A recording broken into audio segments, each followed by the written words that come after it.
Hey guys, welcome to this week's Money and Investing Show. This week we're tackling the thorny subject, the female effect. Does gender make a difference to trading? And we're going to explore some case studies. We're also going to look back at perhaps our DNA and genetics to see the advantages and disadvantages that both genders bring to the trading platform. I'm sure you're going to find this one interesting, you might find it useful, and you might find it slightly controversial. You'll be surprised where this goes. I'll see you in the show. Hey there guys, welcome to this week's Money and Investing Show with me, your host Andrew Baxter, and as always my faithful offsider, Mr. Mitchell Laurential. Faithful I am feeling, Mr. Baxter. Very stripy today too. Yes, I thought I'd go out. It's a Friday afternoon, you've got to look your best, especially when I'm heading down to the pub just after this one, right? Good man. Anyway, just not to burst your bubble or mine today, unfortunately I'm going to have to, because today we're going to be talking about the female effect. Might not be the topic that most people are thinking that it is right now. It's talking about specifically women as traders. Great topic, and look, I don't think this one's going to be any stranger to controversy, that's for sure. And we love that. Oh, we certainly do. And look, we'll call it as we see it with this one. I think this is going to be interesting to see where this goes. So I'm curious as to what questions and structure you've got for this. So where are we going with this? Well, let's start off. I guess the first place to begin would be the gender bias in the trading industry. We can talk about investment banks, broking firms, typically male dominated. Why is that, and why has that occurred so long over time? Look, that's a brilliant question. If I look back to my early days working in London, in the early 90s, on a floor of 150 guys, maybe 4 female traders back then, and I'm sure that balance has moved some since. But certainly traditionally, stockbroking, funds management, and the general trading space and investment banking has certainly been the boys' club, as it were. Sure. And I don't know that that's been such a good thing. I mean, if you look at the funds management industry, let's face it, most managed funds' performance have been abysmal. Well, a monkey can throw a dart at a newspaper and pick better, right, than the fund manager. So the research shows. And I'm going to take the view today in this broadcast that I personally reckon women make better traders than men. That's a big call. That's a big call, and I've heard you say that plenty of times. Yeah, and let's see if we can sort of validate that as we go on through. But that's certainly based on my observations. So maybe the industry does need to look and not just have more females in for gender balance, but get more females in to get better performance for the investors. Better performance. And I think I know, when you talk to me about your, experience, especially in the early days when it was old school trading floors, yelling, alpha male dominated environment. 100%. So women, typically not displaying those traits of ego and being out there and sort of out and about, didn't really get the foot in the door like they should have maybe. Well, you think about floor trading too, there's an element of physical presence. I'm a big person, so it makes you a reasonable target. It's easy for people to see. There's a girl from my uni, actually, Anne-Marie, that was on the floor at Life and cut it really well. And I've always been of the view that back then, if you had a female in that space and they were cracking it, they would probably work 2-3 times harder than a bloke did to get to the same place and do it. So, and that was back then. As I say, things have changed an awful lot. But yeah, we're in an industry and in a society that's certainly changed. My observations over the last 20 or so years of educating people has very clearly, in my mind, etched a memory bank of mega traders. Mega traders that are female. Which, let's explore some of the reasons for that. So there is a reason for it, and when you really sit back and look at it, it makes total sense. Sure. But heck, we're in a competitive, ego-driven space. Who's made the most profit? What's the biggest percentage return? And ego, of course, is not something that is gender balanced, unfortunately. That's the female effect, and that's exactly what we want to talk about. So women as traders, you say they're better. Why? Let's take the ego question first of all, and I would say that women have a less overdeveloped ego on average. That's a big generalization. Guys tend to have a bigger ego than women on a pro rata basis. And ego is important. You've got to have confidence and you've got to be prepared to have a swing. But when your ego becomes overdeveloped, and particularly if you're a recognition-driven trader as well, that combination is just like destined to end in broken glass on the floor. Bad news. Yet guys tend to have that let's beat the chest, push it to the next level, bigger antlers. Yeah, and there's genetic reasons for this too, of course there are. But peacocking, things peacocking like that. Is exactly right. And what do I mean by peacocking? If you think about it, male and female birds, as an example, and we see them on our farm all the time. You see a male bird, beautiful colours because it's showing off to attract the female. Sure. And that innate DNA that we have as men extends, unfortunately, into the world of trading, where you can show off, your ego gets past your competence level, and things blow up quite badly. And before we jump into any other examples of why women may be better, what are some bad examples of men where their ego have gotten the better of them? Can you think of any? Yeah, plenty, myself included. Let's hear it. What have we got? Yeah, recognition-driven traders. I had a client, Gary, very, very, very successful guy in business over in the US, and multi 9-digit millionaire, big player.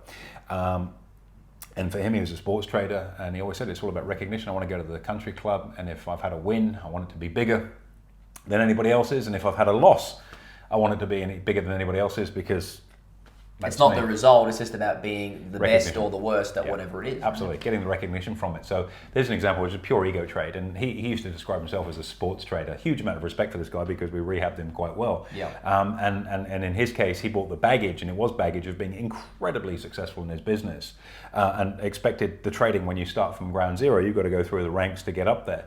The way we cured him, by the way, was to just get him trading small amounts, ridiculously small amounts for an account of his size, to the point where he's so frustrated, but the only way he could get off of that level was to be more consistent and more rational with his decision making. Then we'd say, right, you can open the account up to a bit more, and a bit more, and a bit more. And that's actually a very good way of coaching someone in that situation. Great example. And I think we discussed that in our trading psychology podcast, which is one of our better broadcasts. So if any of our viewers haven't seen that, go and look at it. Nice plug. You Thank can you get yourself into marketing with that Thanks sort of for skill set. All right, well, let's talk about risk. So yeah, I mean, let's talk about risk.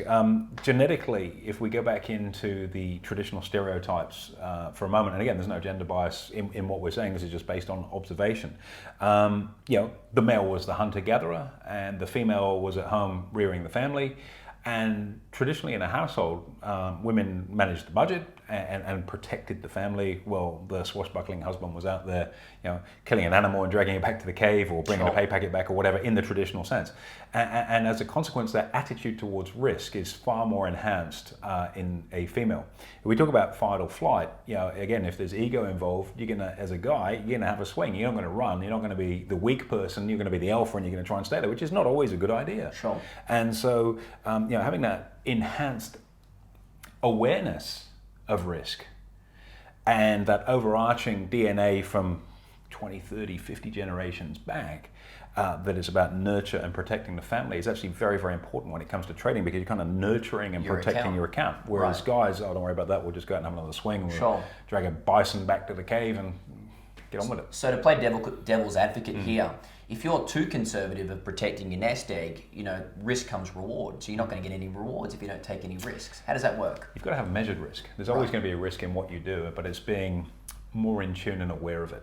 Okay. Yeah, and that's sixth sense. And I have this conversation with multiple female clients over time, and that female intuition, that gut feel. And we always talk about trading being a very mechanical process, which it is. It's not based on personality, how you feel today. It is a mechanical process. But overarching that female intuition, that feeling in the pit of the stomach that women have significant advantage over men over, time and time again, in my experience as I've seen them trade, it has really helped massively in terms of avoiding some of the pitfalls and landmines, because something hard to quantify what it was didn't feel right. And what we wouldn't give to have that sixth sense of being able to say, my gut intuition is telling me that's not right, and almost universally be right with that. And I've seen it over and over and over and over again with female clients. Great benefit. That's the female huge advantage. This is why we want people, if they're in a relationship, get your partner involved, and it balances itself out perfectly. And that's so important. A lot of guys come on, my wife's not interested, or my partner's not interested. Get them involved, because they add substantial value to this. Absolutely. And if they're not interested in trading, they should be sure as hell interested in making money, which is what we can help them do. Now, what about multitasking? This is a bit of a controversial one. We've been told that we can't multitask. That's when we're listening, of course, that we hear that. What are women like when they come to trading? Well, men and listening is hypothetical, obviously. My wife tells me that all the time, although I've never heard her say it. Notoriously, men aren't great at multitasking. And if you think about it, and for a lot of people, this journey into trading, you've got a job, maybe you've got a family, or you've got activities outside of the job, and you're starting this hustle on the side, maybe in the evening, or part-time in the morning, whatever it might be. And there are other distractions there which can really blur that focus. And this is a business that does require, as you know, some level of focus. Sure. Contrast that to a woman whose ability to multitask. I'll give you an example. Yesterday, here we are in the studio. Fairly recent. Yesterday, I was doing a boot camp with a group of clients, and one of their clients, I won't use her last name, but Shanna was on that broadcast, and hopefully she's listening to this. And hats off to you, Shannon. That was impressive yesterday. We're going through a training session. She's asking incredibly articulate questions. We're going through charts and post-morteming on a couple of trades. Not easy stuff. Not easy stuff, and fully focused on this, whilst feeding and bouncing a 7-month-old on the knee, no problem, keeping it quiet, passive. And look, I've got 4 kids. I'm used to dealing and managing with kids. But when I consider myself to try and do the same thing, I would have just gone, look, I'll have to come back a bit later on when I'm I wouldn't be able to do that. Sure. And it's just incredible to see that ability to, I compartmentalize, you got a part of your life, next part of your life, and you have all these things running into compartments. But something like that just can't be compartmentalized because it's a live human being that you're looking after that's here. And you can't say, I'll come back to it. It's real time. You're going to have to manage and deal with this small child. And she's just doing it beautifully. And if you wanted to see one snippet of that ability to multitask brought to life, that was right here in this studio yesterday on that screen. And you're looking at it going, sheesh, I wish I could do that. That's crazy. I can try and do it, but I'd do a very poor second. No chance of being I'm going to throw my hands in the air and say I would definitely not be able to do that either. And I see the same thing at home with my wife. I just sometimes. She's got 4 kids. That's four tasks all at one. There you go. We have 4 kids, and she's in there running the house and just dealing with this. And it's school holidays, and you've been home with the kids. And away last week up in Noosa doing all that sort of stuff. And you're just looking at this going like, far out. This is not a full-time job. This is like 5 full-time jobs pulled into one. 80-hour-a-week gig, plus your side hustle of trading. Yeah. So just incredible to see. So that definite distinction of being able to multitask. Don't get me wrong, there are guys that can multitask as well. But again, it seems to be something that's a stronger female attribute. Sure. And that definitely helps. Our attention span is too short. You know that. What was that, sorry? Exactly. Very funny. You're on fire today. That's Thanks, good. mate. Thank you. Well, last and final point that I know you and I have discussed before is throughout our training sessions, specifically with females, is their ability to keep themselves motivated. Something that us men typically might not because we can't stay, attentive for too long. What are your thoughts? Yeah, look, that can be true. And I mean, let's be really clear on this podcast, too. This isn't a bashing men session and we're swinging out there for the female dollar. They're just observations based on what we've seen. And, ironically, we just had a budget and, we've seen the opposition come out and torch the budget for not being female friendly. And I wasn't aware that a budget was gender based. And that's kind of how this conversation started. Budget wasn't gender based. A lot of women are being marginalized in the workforce because the kind of jobs in some cases that they've worked in aren't there at the moment, childcare being an example of that. And the budget wasn't fair. We're trying to do what we can for the economy, and that's the economy. It's not person or gender or age or demographic specific. That's an aside. When it comes to the specifics of certainly women being focused on what the goal might be, again, this comes down to ego to an extent, and you and I are very similar in that when we kick a goal, that was that next. Yeah. Instead of having that focus and diligence on seeing the process right the way through. And the motivation I've seen across a good number of very, very successful female trading clients has been where we can break it into 2 camps actually. If you've stopped a career, as my wife did, she was a partner at a law firm, and she stopped a career to have a family, and I'm a good provider. That's my role in the house at the moment, and I do it well. You're a great family man too. Thank you. Coming back to, okay, there's the household budget, and there's a credit card, and knock yourself out. It kind of feels like someone saying, here's your money, you haven't earned it, and you've been told that's what you can have, which is incredible. And this is on a much higher level in terms of relationship balance and things like that. Interesting paradox. And you kind of go, I've got a beautiful wife that's been incredibly successful in her career, stopping the career, and now having a card that's attached to a household account where, and she's great at spending. But sometimes it's just like, if for example, something's come up and you say, we need to put a bit more in for this, or that's Christmas coming, whatever it might be, it's no problem. But having to ask for that is disempowering. Sure.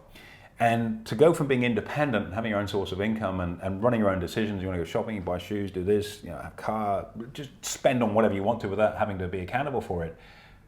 That changes if you're in that dynamic. And to be fair, if you're in a relationship, you should communicate on spending anyway. I'm buying this, you're buying that. I'm not talking about I bought a cup of tea today, but if it's a big purchase, it's a good conversation to have. Because we did a podcast on that too. Young couples and money. We've covered a lot of stuff this year. We have. I mean, we're up to 44 weeks back to back now, so we've done a few this year. And so that notion of wanting to have a level of independence is an admirable attribute, and it's a very important one which drives a lot of women to be quite successful in this space. Why? So that I can have my own source of income, which is mine, without having to ask for more or justify spending because it's what I've earned through my trading side hustle.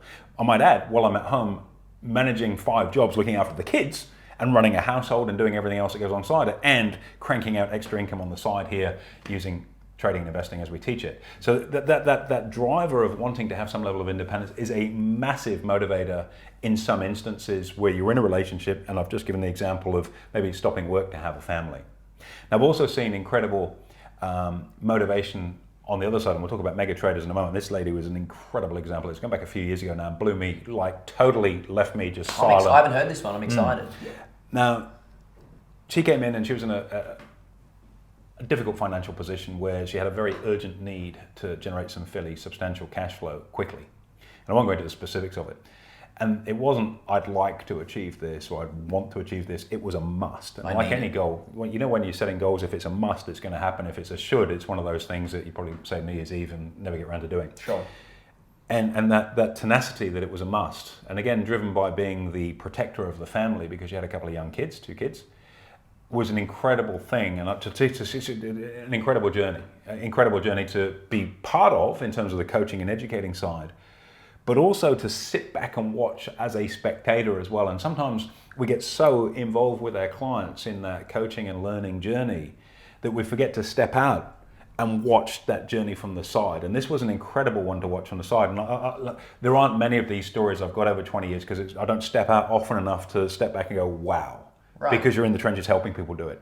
Yeah. And this is one that sticks to mind. And I mean, I get half a dozen stories like this, but this one was really one that stuck to mind. So, that motivation to wrap that point up, having that ability or desire to be independent and the self-esteem that comes from that. And I've got to say, and there are plenty of guys listening to this, when you have that happening in your relationship where your partner, and this could gender reverse, maybe the female is out working and the male is at home with the kids too. Having exactly the same situation where that empowerment of having your own ability to generate income, to bring into the family pile, to provide and do all that, creates balance again in a relationship. Which is healthy. That's where polarity and balance comes in and your relationship comes alive with that. If you've got a situation where there's a pecking order, I'm the one that earns the money, you're the one that just runs the house, suddenly that balance goes out of kilter, and that's why I'm afraid so many relationships fail because of the dynamic that's created with that. You lose your self-esteem, which is terrible, and that's so hard to get back. And seeing a number of female clients be in that situation and become not the stay-at-home mum, but the actual breadwinner, the big earner in the house, at home with the kids. Trader. Well, the other partner's out there working the 9 to 5 instead of the 5 to 9. And I don't mean 5 in the morning till 9 in the morning, I mean 5 in the morning till 9 at night. Slap in the face. Yeah, and seeing that come back in is fantastic. And do you know what's interesting is seeing how their relationships come alive as a couple, because Absolutely. All of a sudden that respect thing, I respect my partner, suddenly you're dealing with your equal again. Sure. Which is as it should be. That sounds really old-fashioned to say that, but that's just my personal belief. No, I tend to agree. And look, I think money causes so many issues in relationships, as we know, and we've spoken about, another plug, that if you can get on equal playing fields where you're both equal contributors, there's no stress all of a sudden. That push point of what's going to cause some pain is no longer there. It's a playful relationship, absolutely. Which is great. And if it can ease money worries, so be it. And there'll be a lot of people tuning into this that maybe you're unemployed at the moment, you're on job seeker, or job keeper, and maybe the outlook doesn't look great in terms of where you're going from here if your industry is slowed down. Take this opportunity now to learn the skills to do this. This is not fantasy land. This is real stuff that happens. Seen it over and over and over again. So you can play the victim card. Oh, it's not the right time, I just lost my job. That's the time to be doing this, because the longer you leave it, the harder it's going to be to get out of that psychology of being out of work or out of the workforce. You have to have purpose in life. I think this is part of the reason, again, this will be controversial, why so many older people have died through COVID. It's not just because of the vulnerability to the virus, it's a lack of purpose and a lack of interaction. And Yep. As soon as you lose that as a human being, if you're not growing, you're dying. So there's a new set of skills that you can have, build your self-esteem, build the income flow, build a relationship again that's got that playfulness of being equals as opposed to a balance that keeps shifting based on who earns the money. Happy days. And as I say, I've seen that happen so many times, and I look back and I'm not sounding like a softie or something saying it, but as an observation, forget about helping people make money. When you see their relationship come back to life like that, that's special. That's really special. It is a really special thing to see, and it doesn't happen often enough. And you see 60-70% of marriages end for various reasons, and that'd be a good reason. A good chunk of it is that lack of identity and polarity in there. So let's talk about a couple of mega traders. Yeah, case study. Let's finish on a high. You want to finish on a high? I'll go back and I'll talk about the lovely lady. Let's go with that big mega case study. So, as I said, without going into specifics, because obviously there's a level of confidentiality in what we do. 2 kids, situation where she needed to get some decent cash flow sorted quickly. So she came in and she had about $30,000 to start with. And over the space of 4 or 5 months, got that up to about $150,000, $160,000, which fixed the issue that she had at the time. That's still running a house with 2 kids. It's a big increase. Walk up start, never invested before. What was she trading?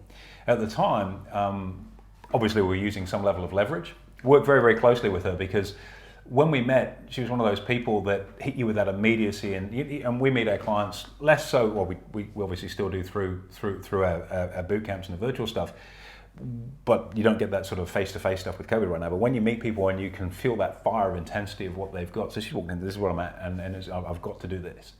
What do I need to do to get there? Yep. Not like, can you help me, but what do I need to do? And that actual statement in itself is very strong ownership of the challenge. It's not saying spoon feed me, it's saying what do I need to do? There's an ownership in there, which is a big, and the big people listening to this going, okay, you guys are supposed to help me. No, you're supposed to help yourself. What do I need to do to get there? Well, you need to ask for help, you need to learn this stuff, and these are the things that you need to do in return. Okay, so what do I need to do this? Went through some pretty hardcore stuff. To answer your question at the time, and this is going back a little while ago, this is when the commodities markets were absolutely smashing along. So this is sort of 7, 8, 9, 10, through that sort of era through there. And we sat down and assessed where she was likely to get the biggest bang on a buck for the lowest risk managed kind of return that we could do. So we were doing some trading in 2 very volatile instruments. One was gold and one was copper. So this is in the commodity space because why? The commodities markets were running hard, so it made sense to play where there's a tailwind and in a sector that's, you're not trying to force it against the grain, it's already moving that way, and it's a question of how you can get more out of it. Sure. So got into copper, got into gold, and we did that. Ordinarily I would use futures contracts, but futures on copper is a big contract. It's 50 grand a point, right? And you have a $30,000 account, you can't trade it. So what we ended up doing there, we took the futures contract, which is a big contract, and just like, think about a loaf of bread. And then if you think about a sliced loaf of bread, futures contract, a loaf of bread. What we did, we used an instrument that let us slice that and say take 2 or 4 slices of the loaf. So you've got the exposure to the asset, but with a fraction of the money that was needed. A mini future. Yeah, sort of, yeah. And so we got plugged into that. And then we started to pyramid because we got good success. The market was moving in the right way. The risk management was brilliant, nice sliding stops. So she had risk contained all the time. And one thing I'll say about that particular lady is she kept the feet on the ground. No ego. No ego, right? If I was dealing with generalization, typically speaking, if I was dealing with a guy on that, it would start to get gung-ho. Hey, I've got this, the 2 6-shooters, yeah, let's bang, gear bang, up, let's have what a more crack. can we do? Yeah. It sounds like we're talking about ourselves here. Yeah, we are. And in that situation, she was very, very measured in terms of her risk management. We taught her well on the risk management side, but she's very, very measured in what she was doing. So we did pyramid and get bigger positions, but we did so in a very, very strategic way using a couple of technical things, 2 times ATR, a few things like that to really measure the increased expansion as her account started to grow. And that's exactly what we did with her. Executed the plan to the letter, got the job done, took away the immediacy, and it was great to be part of that journey from, okay, because remember, what do I need to do? Sure. Not can you help me, what do I need to do? And we provided everything for her to do, which she did. And being able to step back then and watch it be executed perfectly, consistently over time, and to see the dollar outcome for her, magnificent. It's amazing. And that's why we do what we do. And that, out of the 20, 30, 50,000 people now we've had go through various parts of our education over the years, is a story that stands out to me. And I've got a number of those stories, but that's a perfect example of all the things that we've talked about. Multitasking, she's got a family. She had strong motivation, okay? She wasn't distracted. There was no ego. She got the job done. She ticked all the boxes and she got the rewards, which is she deserved by the sounds of it. And we talked about a sixth sense. Women have got that great intuition, and she picked the right coach. How about that? Oh, there you go. Flatter yourself. There's the ego in it, right? Absolutely. That's a great example. And if I'd love to meet this woman one day and find out some secrets. We'll get her in for a chat. I'd love to maybe get her on a podcast. Could happen for sure.